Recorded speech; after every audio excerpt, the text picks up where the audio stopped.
Mga gobyerno natin po, sana po tulungan niyo po kami, mga magsasaka.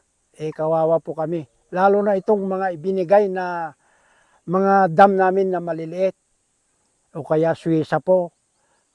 Sana po maluwangan para sa ganun, matulungan niyo po kaming mga magsasaka.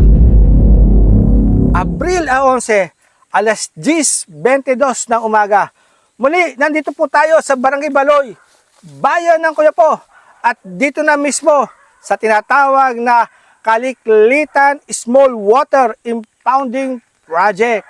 At nakikita po natin yung pond area na ito na ata yung pinakamaliit na pond area sa mga small water impounding project na napunta namin dito sa Barangay Baloy.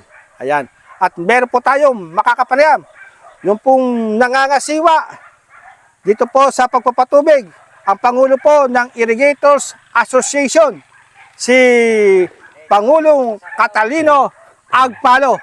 Magandang umaga, Pangulo. Magandang umaga po naman. Ayan. Pangulo, kailan po naitayo ito pong Kaliklitang Suite? 20 naitayo po 2019, 2021 po hanggat natapos po yun.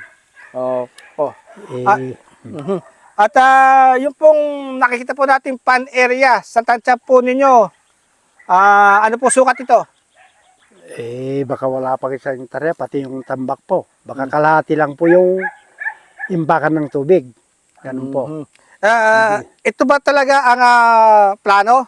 Ganito lang kaliit? Hindi po. Itong Kaliklitan Sweep?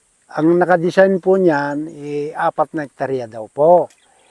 Sabi pa nila na kung magawa po, 50 or 60 hectares na mabukid po. Ang mapatutubigan? Ang mapapatubigan daw. Ngayon, nawala yung 0, 5 o 6 lang po ang natubigan. Ang lit naman po yung nagawa po. Kaya gusto namin mapaluwang sana ang dam namin po. Ituloy-tuloy ko na po. Sige po. Pati sana po, matanggal man lang yung lupa dyan na nakaharang, pwede naman i-impact dito sa tabi niya para itabon na lang po dito sa tabi niya po. Saka pa, tuloy-tuloy na po. Opo. Yung tubig na galing sa taas po na may daan kasi po doon, may dumadaan na tubig pagka umulan, dapat malagyan ng kanal po, pupunta dito sa dam namin. At saka po, yung daan namin na farm to market, gusto pa namin magawa po yun. At kawawa naman po kaming mga magsasaka o kaya nagtatanim ng kalabasa, puro 4x4 na lang po ang dumadaan. Yung po ba pump to market road, kasama rin daw po ba sa plano? Oo daw po. Sabi nila po, pagka nagawa daw, itong dam, gagawin daw yung daan po. Hanggang ngayon, wala pa naman po. Ayan. Sino po ba ang contractor? Ang kontraktor po, Verdax daw po Verdax. Opo. At sino po may-ari nitong lupaing ginawang sweep? Kuwan po, ako po, Catalino Agpalo, saka ni Micho Agpalo po. Ang may-ari nitong nagawang sweep po. Ilang hektarya po ang nakuha po nung proyekto? 4 hectares. 4 hectares. Opo. At alam niyo po ba kung magkano po ang ipinondo dito? Opo daw. 12 million daw po 12 million. Opo. Ayan. O sige po, baka tayo napapanood ng Verdax Construction Company at ng mga ahensya ng gobyerno na po pwedeng tumulong doon po sa sinabi nyo kanina na po pwedeng gawin. Sige po. Opo, Verdax po, sana po itong ginawa nyo, madagdagan po sana para lumuwang. At itong ginawa nyo po.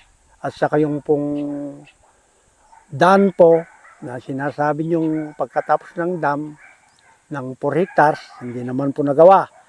Pati yung dam namin po na farm to market, hindi naman po nagawa. Yun lang po ang masasabi ko. Opo. Sa government agency?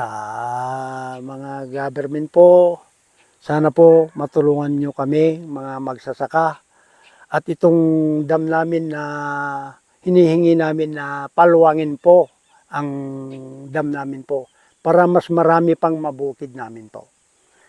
Ayan lang po. At saka po si Pangulong BBM po, sana po tulungan nyo po kami, mga magsasaka. Yun lang po.